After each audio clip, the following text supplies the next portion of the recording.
But my cousin Evan acted like he knew it by heart and had been praising this fair for days. On Halloween night, we walked to the fairground on the edge of town. The air was full of smoke and fire and smell and hay and spicy cider, cart rides in fake cemeteries and crazy costumes. Evan quickly ditched me to pick up girls dressed as Disney. That's when I felt a tap on the shoulder. I turned and almost jumped. Behind me stood a clown straight out of a nightmare. His suit was worn and patched as if it had been rotting in a cellar for decades. The makeup seemed to count every time I blinked. He held out a candy wrapped in plastic, but covered in hair and dust as if it had come out of a trash can. "You want some candy? Spit it out," he proposed with a grimace. I looked at the disgusting candy. Then his face, the vibe around him gave me goosebumps. "No thanks," I said, stepping back. He didn't add anything. Just stand there, holding out this disgusting candy. As I walked away quickly, I found Evan near the haunted house. He was always trying to impress his dog towards games. Really deranged kind. A clown is probably just Friendo, one of the giggling girls. It's like the legend of the village, you see. He used to be the mascot of a syrup factory that closed years ago. "Don't worry, he's harmless," Evan said without looking at me. "Just a crazy old man in disguise." But as I walked through the party, I kept seeing him out. Evan followed my finger and saw Friendo frozen like a statue staring at us. "Okay, because you're my cousin," Evan scoffed, picking up a pebble. "Hey, Friendo, catch." He threw it at the clown. I saw the stone hit his forehead. Blood immediately ran down her face, mixing. He stared at us for a few seconds, letting the blood soak his clothes before he melted it. We just screwed up. By midnight, the party was over. Tired of flirting, suggested we go back to my grandma's instead of the road. Evan insisted on cutting through the cornfield behind the fair. "It's faster." "8," he said. A thick fog limited visibility to a few meters. Wind. Halfway there was the hoarse, broken laugh like a gargle. Plus, it echoed in the field, somewhere behind us. "Did you hear that?" "Just whisper." Evan stopped walking. The laughter came closer. We turned and I saw a shape in the fog. Tall and strange, he staggered towards us. Between the ranks, "Nothing," I exclaimed. "I or you." Dry blood blackened his face. He held a shiny object. As I approached, covering his entire face. "Run," Evans whispered, and we ran into the corn. Whipped by the rods behind, Friendo's laughter intensified. He seemed to enjoy the situation. I could hear his horrible laugh approaching, moving closer. Exhausted, cotton-legged, I kept running this way. Eva grabbed me and pulled me to the right. One emerged from the cornfield onto the road, sprinting. A ghost when we told him, his face to pale.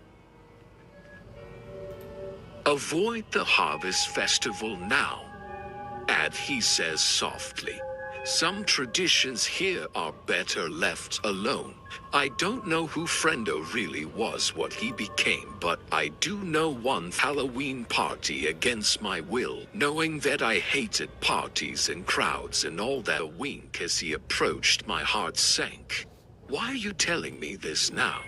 "Come on, man, she's cute and clear." It started when I had the misfortune of being polite to her at Starbucks. Then she would pop up everywhere I went, leaving creepy stuff. Dead birds in black cloth, jars of earth and hair. When I told her to let go, I couldn't let her run my life. I figured I'd enjoy the party, which I did, until I saw her again. She was on the other side, dressed as tent glad weapons. Her makeup looked like rotting skin. Cracked gray, glued to the bone, hollow eyes, red lenses, glowing like... I tried to ignore him, but I could feel his eyes following me everywhere. Around 12 o'clock, she cornered me near the kitchen. "Dance with me, Eric." She purred hoarsely. "Stay away. You can't run from fate. You're crazy. Get treated." She wrinkled her nose but pulled back, her lips moving, muttering to themselves. I didn't stay. Kyle was too drunk to see anything. I left discreetly 3 blocks from my house. A street light flickered. I ignored that and kept walking. But at the turn, there she was, this Gladys tent suit, rotten makeup and stringy hair. Instead of red lenses, her eyes were poured into it. "We have to finish that," she says. "There's nothing to finish. Leave me alone." I tried to pass, but she grabbed my wrist. His skin was cold, his grip strong enough to leave bruises. You have no choice but to whistle. Before I could react, she grabbed a handful of my hair. Pain shot through my skull as she pulled, ripping strands of hair out. "What are you doing there?" She took out a twisted piece of wood full of thorns and wrapped my hair around it. Her voice deepened as if something was speaking through her. "You belong to me," Eric whispered, her warm breath against my ear.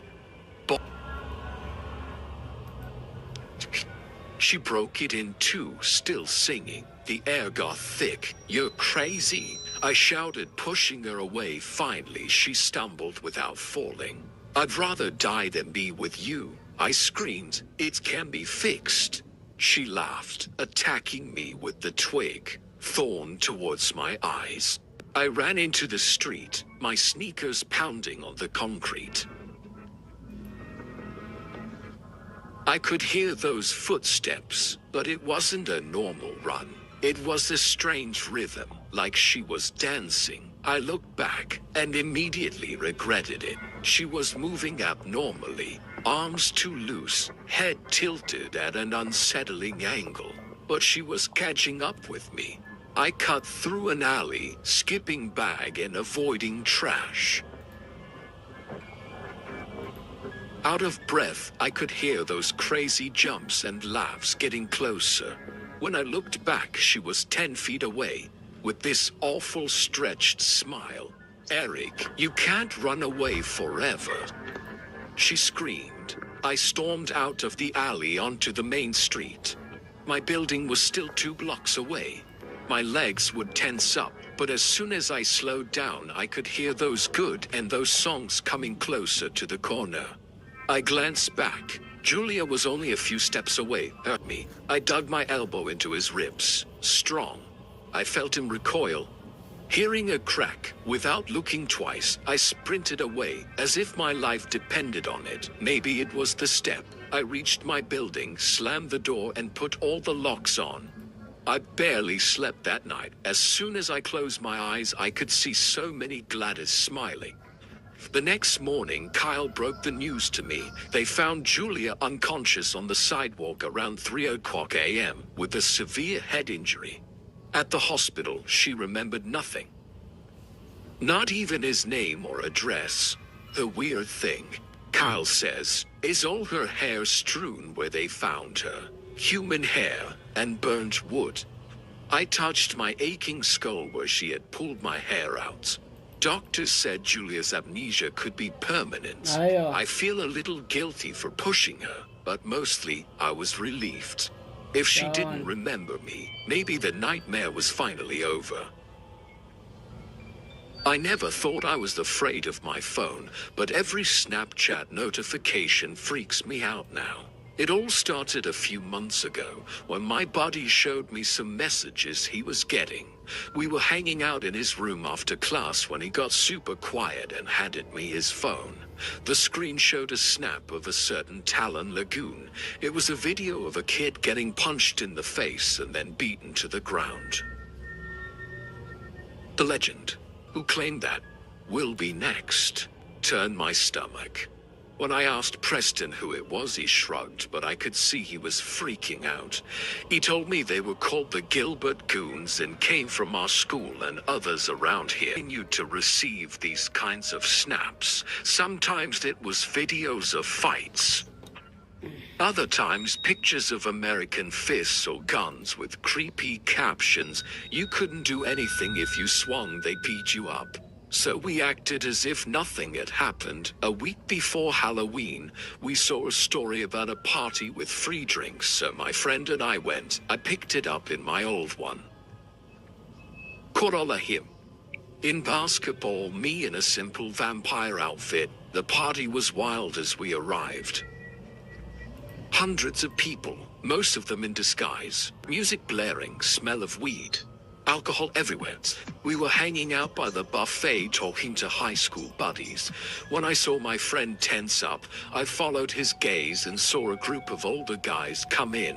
Not disguised, just in jeans and hoodies. Seeing how the others made room for them, I didn't understand what was happening. We wanted to leave, but one of them blocked our way. I recognized him from some of the stories. Preston Billy, one of the kingpins. He grabbed my buddy's arm.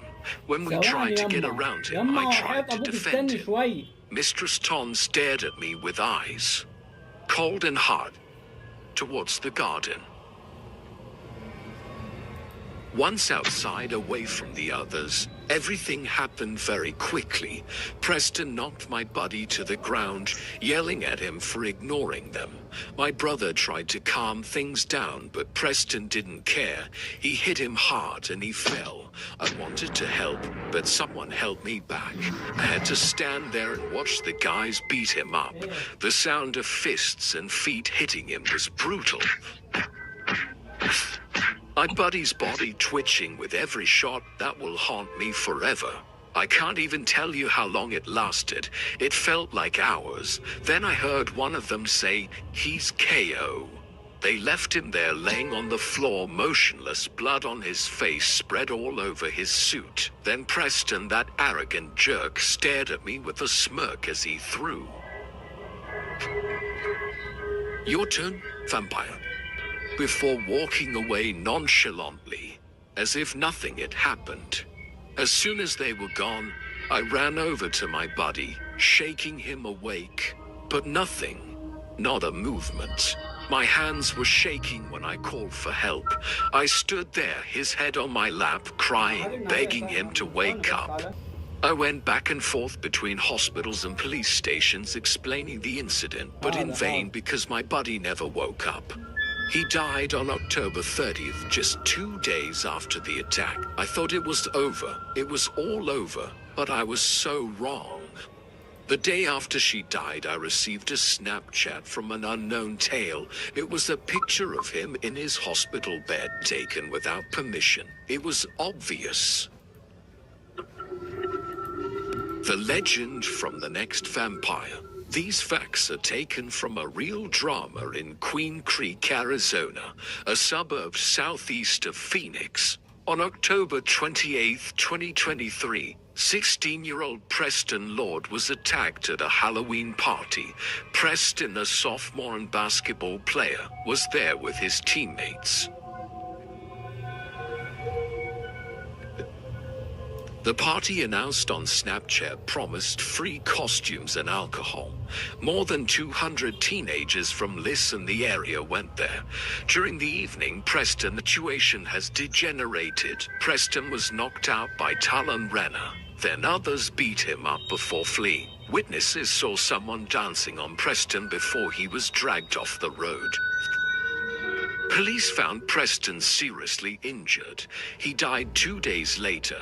The group responsible, the Gilbert Guns, had been active since 2022, sharing their misdeeds on networks like Snapchat. 7 people have been charged with murder and kidnapping. Preston Billy, 18, Jacob Messner, 17, Taylor Sherman, 19, Talon Reiner, 17, Dominic Thurner, 20, William Owen Hines, 18, and Talon's Vigils have all entered pleas of not guilty as the trial set for July 2025 awaits further review due to the large volume of evidence. Started to fall apart. Joshua wanted more than friendship, but I didn't feel the same way at all. I already had a boyfriend in Charlie, and Joshua knew it very well. He spent his time saying that Charlie didn't deserve me, that he didn't respect me, or that he said he was silent. Looking back, I realize how blind I was.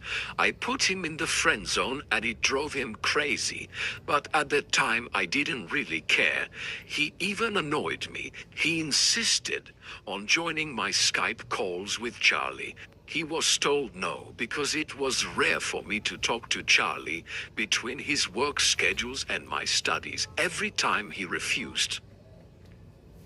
Joshua was texting me like, if you were really my friend, you'd let me join. Then 30 minutes later, sorry, I was childish. All my online friends, including Joshua, knew I was a big gamer. I had started a new online game, but I had avoided telling Joshua about it so he wouldn't follow me. He had already done it 2 times, and he always insisted that we play together. I had found a super guild that raided twice a week. Everything was going very well until he learned through a mutual friend in which I was. He signed up, joined my guild, under the same alias he always used. Impossible to miss it. He would start talking behind my back, harassing the girls in the group and pissing everyone off. And he'd interrupt our raids by landing on the vocal and blasting the music. He got kicked out and frankly, he had been looking for it. After that, I decided it was too much. I called him on Skype and ended our friendship. He didn't take it well. He insulted me, threatened to spill all my secrets to my friends, told me he was going to destroy my life. I hung up, blocked him, and thanked heaven I never had to talk to him again. But I had forgotten one crucial detail. He knew where I lived. I had been avoiding him for a month, spending time with my guild. I had no desire to see him again. Then, 3 weeks after our last discussion, something disturbing happened. I suffer from insomnia. At night I often look at the streetlights out the window, and that's where I saw him. Josh was standing under the lamppost closest to my house. My room overlooks a small balcony that is easy to climb thanks to the legend hose. I have already sneaked in there myself. I often leave the window open because it is too hot. At night I had no fan and the AC was down. But that week it was very cold, so I closed the window. Thank God 15 minutes later I saw it approaching, start climbing. I was paralyzed with fear, but relieved that in the dark, teeth clenched, shaking, trying not to make a sound. I couldn't leave my room. The floorboards creaked. He could have heard me from the balcony. It is also impossible to scream. My mother was out drinking and my little sister was sleeping at our grandparents' house. I was alone and I watched it. Approaching the window, he tried to open it. In vain. He just stood there looking into my room. It became a game of nerves. Every minute was an eternity. I had this awful feeling that if he heard me or saw me, he was going to break the window and get in. Around 5 o'clock in the morning, my mother's car pulled into the driveway. Total relief came over me. She saw him. She started screaming. I heard him come back down at full speed. At first, she thought I had invited her, but when she realized what was happening, she took me in her arms, relieved that I was safe. We called the police. But they said they couldn't do anything because there had been no attempted assault.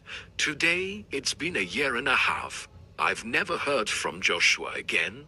It disappeared overnight and frankly helped and moved on because you were 2 fingers away from doing something irreversible.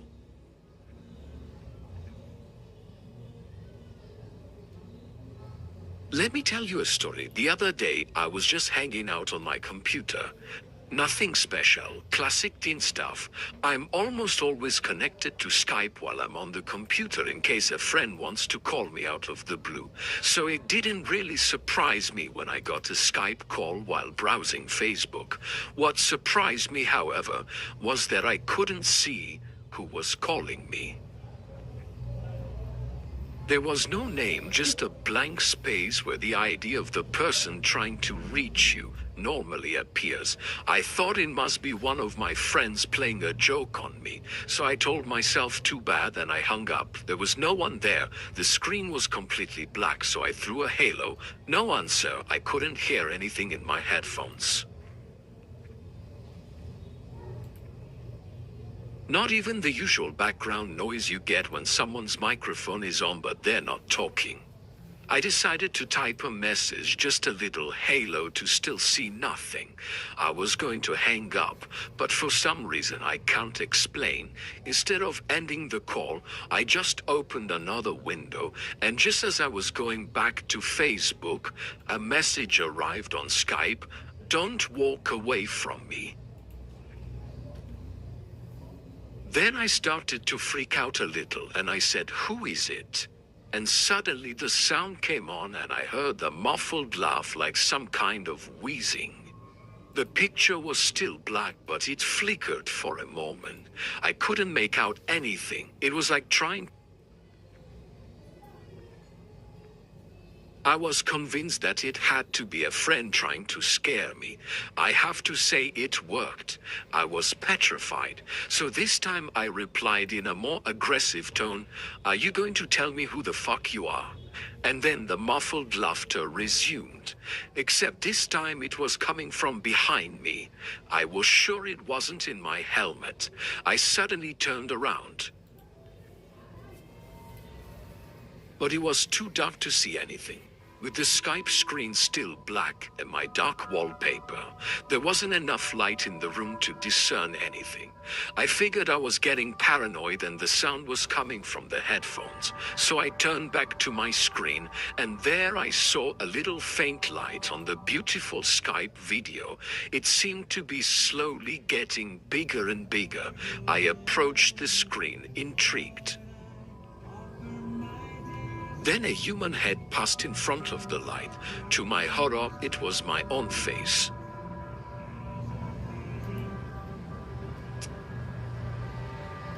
As a girl, the creepiest thing with on-right hide their gender with a neutral nickname, no profile picture, and never speak in vocally if there are guys around. And since this is the case all the time, you can imagine.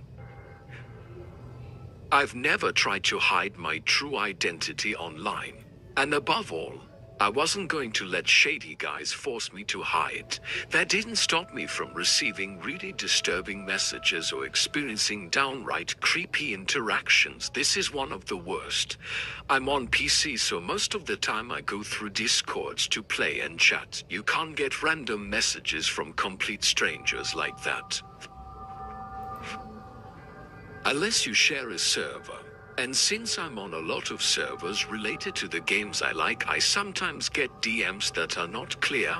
My favorite game is Dead by Daylight. For those who don't know, it's an asymmetrical horror game where one person plays a killer and the others have to survive and escape.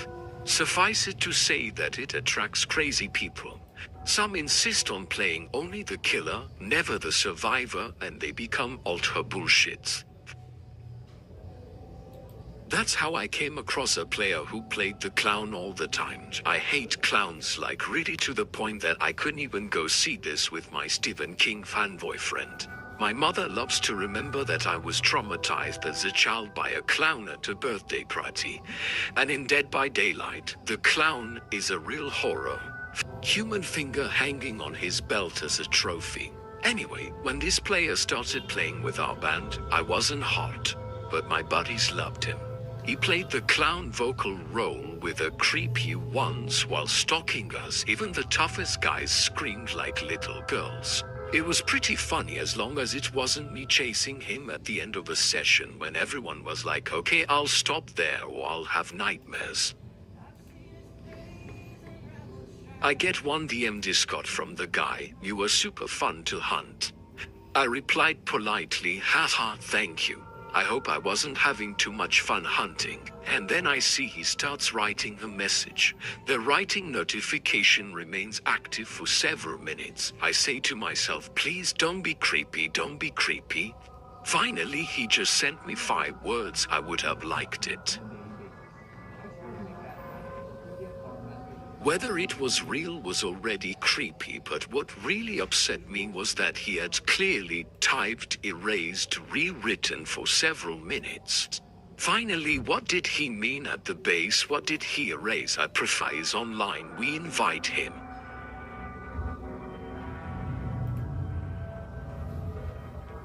I'm sorry, but I didn't want to spoil the atmosphere. Everyone seemed to like it, so I didn't say anything. He joins the vocal and direct. He says Ruby is here tonight. Except that I was already in the vocal. He knew very well that I was there, so he asked the question just to hear me answer creepy. And that night he didn't let go of me before.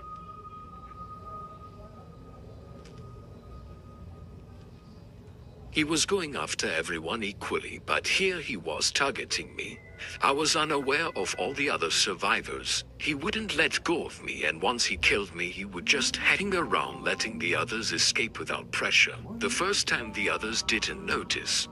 In the third set they started capturing, "Hey man, stop tunneling, Ruby. You're ruining the game." He ignored them and started blowing really hard into the microphone. Not the accidental kind of breath, no, a heavy, unhealthy, almost excited breath. We could hear his pleasure in stalking me so much that some threw salacious blacks on his condition after a particularly disgusting round. I begged my buddies to fire him. They eventually left him. Vocal and gain. Relief, he had made me mad, angry, on the verge of tears. We played one of it. The next morning I wake up to over 50 notifications, Discords. I click, it was him. I know I shouldn't have read it, but it was like an accident.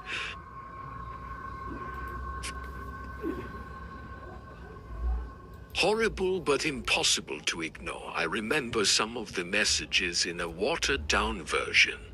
"You're happy now, you can't beat my killer, so you ask your friends to fire me, you've seen your face. You should consider yourself lucky that I'm interested in you. You're going to die alone, cold and forgotten. Do you think you're safe? I asked around, I know what city you live in, I could meet you tomorrow.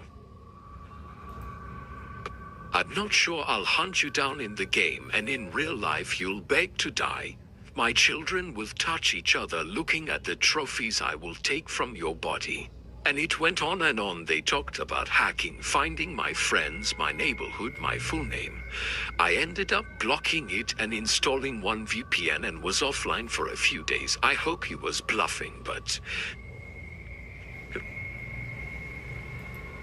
this is probably, especially if you're a girl, as soon as a guy gets ugly, block him right away. It will prevent you from experiencing what I experienced a few years ago. I was on a Discord server. True creepy stories, people told of their paranormal or strange experiences. Most were cliches like I saw a shadow at the foot of my bed like a failed horror movie. But sometimes some stories stood out without any supernatural elements, just realistic and terrifying. There's one I've never forgotten. The author explained that he was still young when it happened, but just thinking about it as an adult.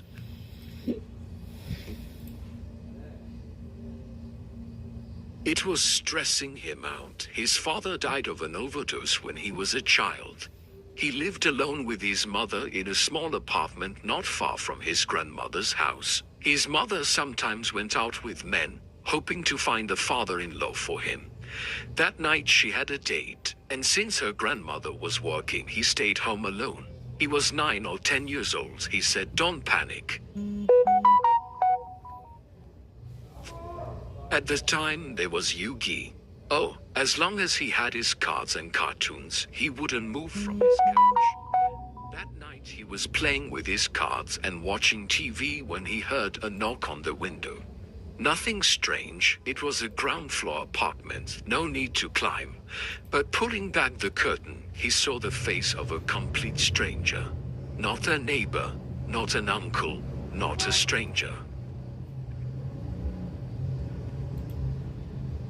He stepped back, the curtains carpet. He shook his cards, ran to the back door and rushed to a neighbor's house, screaming and banging on the door. Fortunately, they let him in. He told them, trembling. They called the police and then his mother. The cops arrived very quickly and searched the area. When her mother arrived, they all went back to the apartment, and there, a cop approached her with a plastic bag.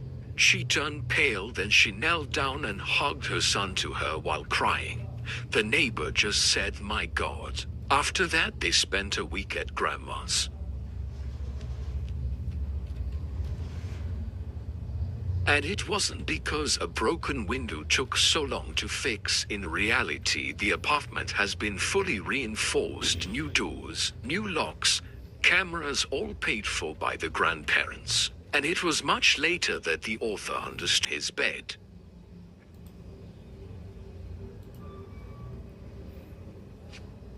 It had been taken recently, his mother knew, because she had a new haircut or a new sheet she had just bought.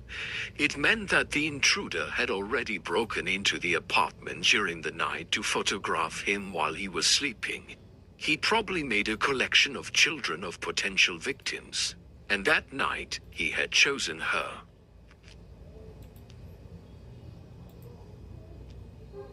What makes my blood run cold is thinking about that exact moment. The obsessed guy couldn't resist anymore and he came back.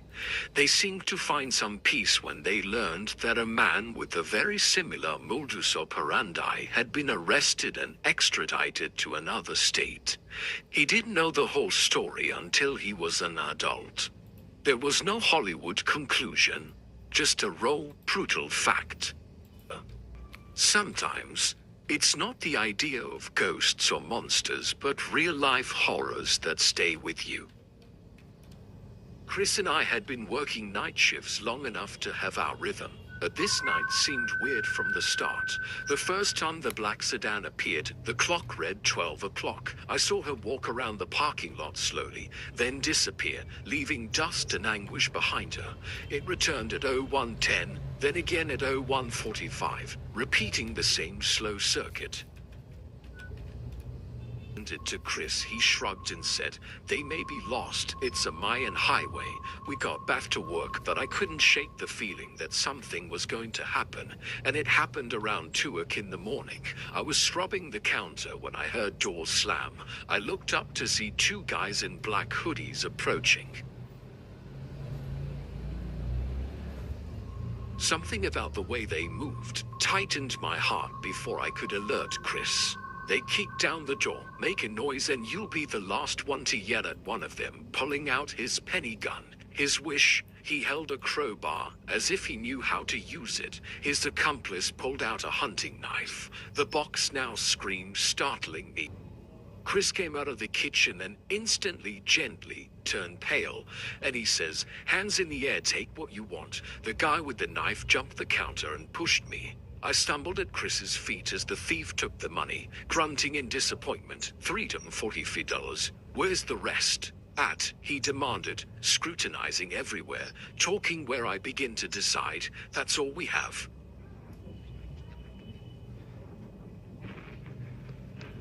Please.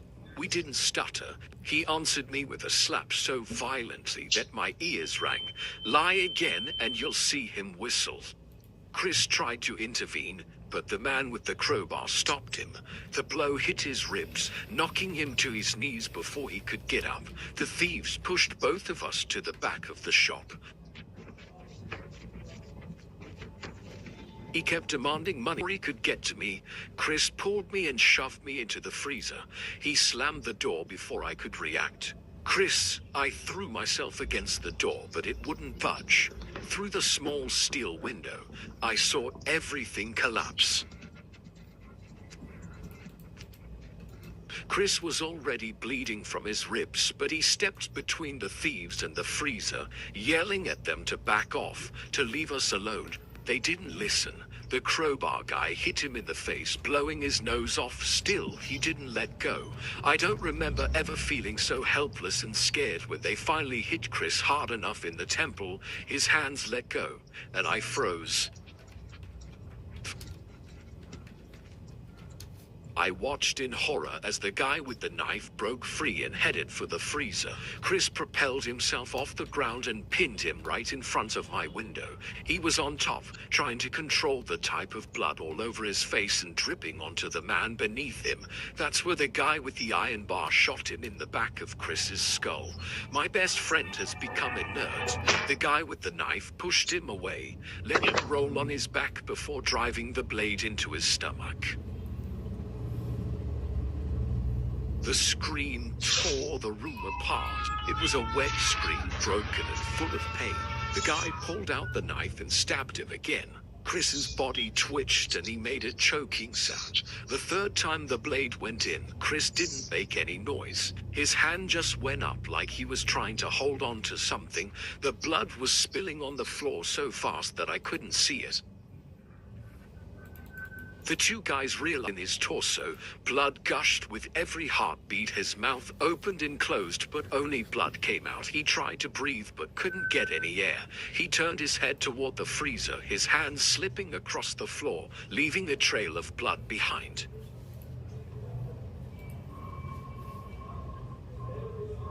He pressed his palm against the door, right where mine was. On the other side, 6 steel chutes separated us and I couldn't reach him. I saw his lips move. I couldn't hear him through the door, but I knew he was saying safe. Then his hands began to slide slowly. It left a long red trail on the white door. His eyes remained open, still in my direction, but they saw nothing.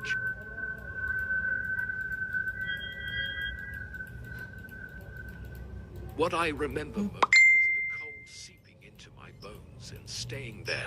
How I screamed until I completely lost my voice. How did Chris's blood look almost black under the bright lights instead of being red like it should have been? I don't remember who found us or who called the police, but I remember begging the paramedics. Stab wounds and massive internal bleeding were irreversible. In the end, Chris lost the battle. Police caught his thugs 6 hours later at a motel 2 cities away. From there, they still had the knife and $347 in cash. It was the price of my best friend's life. It's been 9 months, and I still can't get over it. I don't think I'll ever make it. Sometimes late at night, I still feel that icy cold. I see Chris's hands slide over the door, leaving this red trail behind. The storm hit around midnight, causing the McDonald's sign to wobble and the windows to shake. I worked at the drive, which meant wearing that stupid helmet and pretending to be happy. Night shifts weren't usually so quiet, but the storm had driven everyone away. I was wiping the beverage dispenser when the headset beeped. "Welcome to McDonald's, that I may serve you." Crackles crossed the line before a male voice came through, as if someone was calling from the bottom of a swimming pool. "Medium fries, vanilla milkshake." "Sarah," I called my manager. The drive-through camera's not working well. Someone's ordering, but I can't see anyone. Sarah stepped closer and squinted at the screen. Probably because of the storm. Go see what happens. I grabbed an umbrella and pushed open the side door. The rain soaked me instantly outside. Spotted tire tracks. They looked fresh, crossing the puddles and leading from the speaker to the back of the park. They went straight behind the trash cans into the forest, as if the car had gone into them deeper into the woods. Headlights flickered through branches barely visible in the rain and trees. The entire left side of his skull was in. Fragments of bone protruded at angles that made my stomach turn. And I could see his brain matter through his bloody hair. He was swimming in a pool of his own blood. His jaw was barely attached by shreds of flesh. My God, I whispered as I backed away. The women lit up, blinding me, as if someone had just put them in the spotlight. So close that I felt a cold breath on the back of my neck. Did you forget my order? I turned around. The dead man was sitting upright, eyes wide open, staring at me through the shattered windshield, while blood flowed from his shattered skull.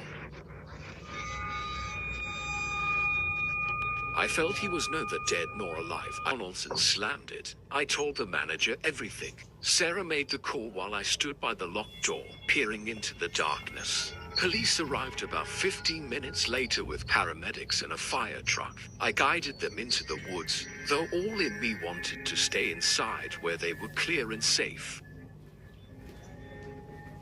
The car was exactly where I'd left it, still wrapped around that tree, but the headlights were dim again. Now the horn had stopped. The driver was slumped against the door, his eyes closed, just as I had found him the first time, maybe plus 4 hours. My voice came out, higher than I wanted. But I heard him. He spoke to me, son. Given the damage in body temperature, he must have hit that tree around 8 o'clock tonight. The cop shrugged, but the headlights came on. Short circuit due to accident. And he explained, when going around the wreck, it happens sometimes. Yeah. The battery still has a little juice. It makes the lights flash randomly. He was driving when the storm broke. Had to lose control on the wet road and ended up in our woods. They told me it happens more often than you think. No one heard the crash because of the thunder. No one knew he was there until I found him. I resigned the next day. I told them I was going back to school, needed to focus on class. Sometimes late at night when it's raining hard, I hear the closing department at McDonald's on Granville Street in Vancouver. It was a Friday, almost 11:30 p.m., and the rain, both of them staring at the clock. Another 30 minutes, and we could close. That is when a man is hold. At first, he looked like an ordinary late-night customer. He stood at the entrance fixing his clothes to me. A dark hoodie and washed-out gin was soaked and clinging to his body. But what caught my attention was what he was holding in his hand. It was a handmade doll about 30 centimeters long, with button eyes and brown wool hair tied in a messy ponytail. She was wearing a McDonald's mini uniform. I can help you. I managed a tight smile. My eyes